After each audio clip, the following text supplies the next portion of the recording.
ظاہر ہے ذو القربہ کے ساتھ کبھی اچھے تعلقات ہیں، کبھی نہیں ہیں، کبھی کوئی پسند ہے، کبھی پسند نہیں ہے، لیکن اللہ تعالیٰ کی طرف سے حکم ہے کہ ان کے ساتھ نیکی کرو، ان کا حق ادا کرو، اپنے مال میں سے ان کے لیے ایک حصہ رکھو۔ بتایا گیا ہے کہ ان کا حق ہے۔ یہ سب مصلحت کی باتیں ہیں۔ اسی طریقے سے یتیم وغیرہ، یہ سب خاندانی رشتے ہیں، یہ مصلحت کے تحت ہیں، لیکن وہ جو روحانی رشتے ہیں، ایک تو ان میں آپس میں یگانگت زیادہ ہے، وہ خود بخود ہی زیادہ ہوتی ہے، کیونکہ وہ ایک زیادہ اونچے قسم کے نظام سے متعلق ہیں، آپس میں قرب زیادہ محسوس ہوتا ہے اور اختلافات کی گنجائش کم ہے۔ واقعی اگر اس کا حق ادا کیا جائے تو وہ سگے رشتہ دار ہوں، یعنی جسمانی رشتہ داروں کے مقابلے میں زیادہ قریب کی چیز ہے، اور ہونا بھی چاہیے۔ یہ جو لکھا گیا ہے وہ بالکل ایک صحیح بات لکھی گئی۔ سگا رشتہ کہتے ہیں جو حقیقی خونی رشتہ ہے، یہ جیسے وہ کہتے ہیں کہ یہ سگے ہیں اور یہ غیر ہیں، لیکن جو روحانی رشتہ ہے وہ سگوں سے زیادہ سگا رشتہ ہے۔ اصل میں صحیح اور بنیادی رشتہ یہی ہے۔ اس کا ثبوت یہ ہے کہ وہی رشتہ آخرت میں قائم رہے گا، اور یہ جو سگے یعنی جسمانی رشتے ہیں وہ صرف مشروط طور پر قائم رہیں گے، یعنی اگر وہ دونوں جنت میں داخل ہوں گے تو پھر وہ رشتہ قائم ہو سکتا ہے۔ اگر آپس میں ایک قسم کا روحانی رشتہ یا محبت کا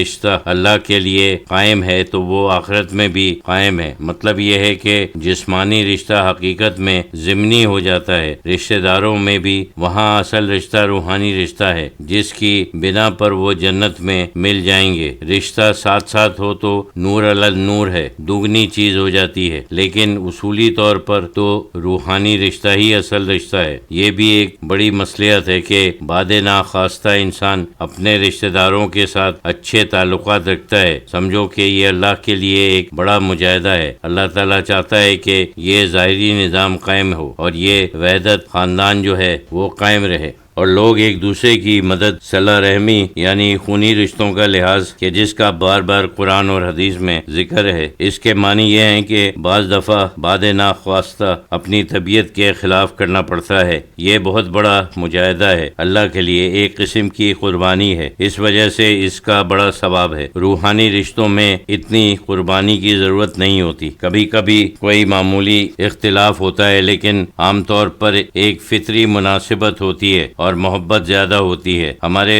اصول کے اندر یعنی آئین روحانی میں یہ ایک بہت اہم دفعہ ہے، اس کو نظر انداز نہیں کرنا چاہیے۔ یہ بھی ضروری ہے کہ سلسلے میں بھی ظاہری دنیا کی طرح ایک دوسرے کی زیادتیوں کو برداشت کرنا چاہیے، کچھ طبیعتوں کے اختلاف کو بھی برداشت کرنے کی بہت زیادہ کوشش کرنی چاہیے۔ مثلا ہم جس وقت پاک پٹن شریف جاتے ہیں کہ وہ صرف روحانی فیض حاصل کرنے کے لیے نہیں ہے، بلکہ اخلاقی تربیت بھی ہے، آپس میں رہنے کا طریقہ بھی سیکھتے ہیں، ایک دوسرے کی زیادتیوں کو برداشت کرنا، طبیعتوں کا فرق جو ہے اس کو مٹا دینا اور ہر ایک کے ساتھ لطف و محبت سے پیش آنا بلکہ ان کی خدمت کرنا، یہ سب آداب صحبت ہیں۔ جتنی بزرگوں نے کتابیں لکھی ہیں اور تصوف کے اصول قائم کیے ہیں، یہ سب میں آداب صحبت کا بہت بڑا حصہ ہے۔ آداب صحبت سیکھنا چاہیے، یہ بہت ضروری ہے۔ آداب صحبت اگر لوگ سیکھیں اور ان کے اوپر عمل کریں تو ان کا دل بالکل آئینے کی طرح ہوگا، اور بابا صاحب رحمۃ اللہ علیہ کا وہ فیض رحمانی جو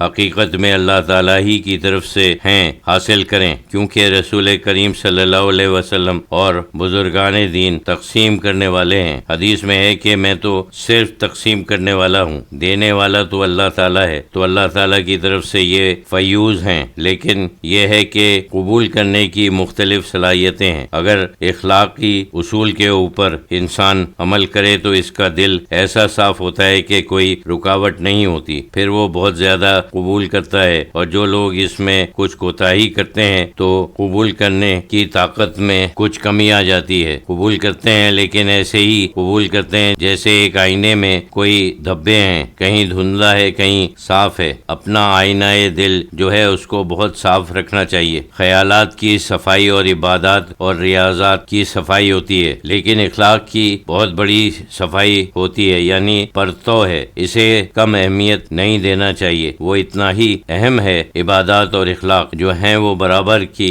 اہمیت رکھتے ہیں۔ حضرت فضیل ابن عیاض رحمۃ اللہ علیہ جو ہمارے سلسلے کے بڑے بزرگ ہیں، مقدمین میں سے ہیں، وہ نوعمری کے عالم میں ڈاکوؤں کے گروہ سے منسلک ہو گئے تھے۔ انہوں نے کچھ ڈاکے وغیرہ ڈالے